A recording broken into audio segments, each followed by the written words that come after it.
कहते हैं जब जगे तब सवेरा। आखिरकार हम लगातार जिस विषय को अपने डिजिटल प्लेटफॉर्म पर उठा रहे थे, उस विषय पर बिहार सरकार की नींद टूट गई है। अंतर्राष्ट्रीय महिला दिवस के अवसर पर देर शाम बिहार सरकार ने एक ऐसा आदेश निकाला है जिसको जानकर आपके चेहरे पर मुस्कान आ जाएगी। मेरा नाम अनूप नारायण सिंह है और आप सच टॉक्स को देखना प्रारंभ कर चुके हैं। पहले आप इस पत्र को देख लीजिए जो बैकग्राउंड में मेरे पीछे है।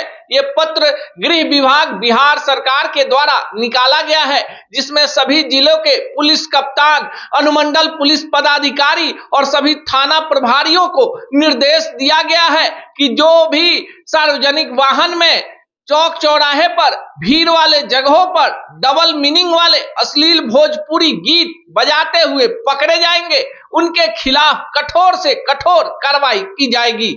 हालांकि भोजपुरी में अश्लीलता किस कदर हावी है, इस पर अब चर्चा करना ही बेमानी है।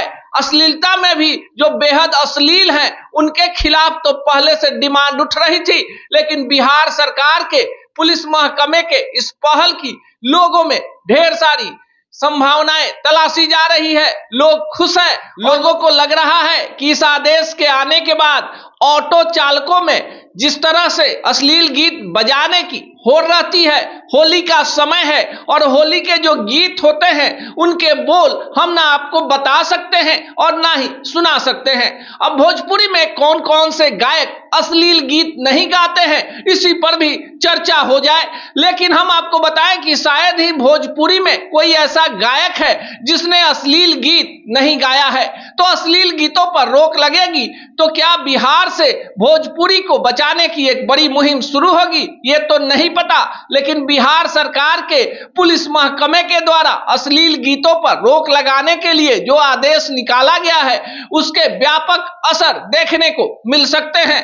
राजधानी पटना में लगभग 30,000 से ज्यादा ऑटो चलते हैं और उतने ही टोटो यानी हवाई बस से लेकर सार्वजनिक जगहों पर, मोबाइल पर भी आपको अश्लील गीत सुनते बजाते लोग मिल जाएंगे। तो क्या उन लोगों पर भी कार्रवाई होगी?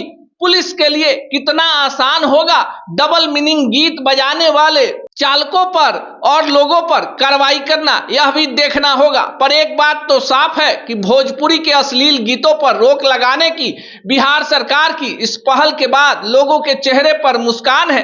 खासकर उन लड़कियों के जो ऑटो से पटना में कोचिंग क्लास करने और कॉलेज जाती हैं, और जब ऑटो चालक गंदे गीत बजाते हैं तो डर के मारे उसका विरोध भी नहीं कर पाती हैं।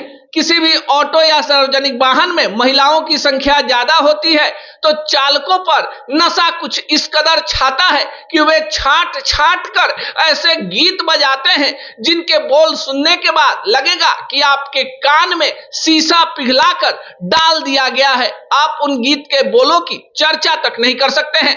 बिहार सरकार की इस बड़ी पहल का क्या असर होगा?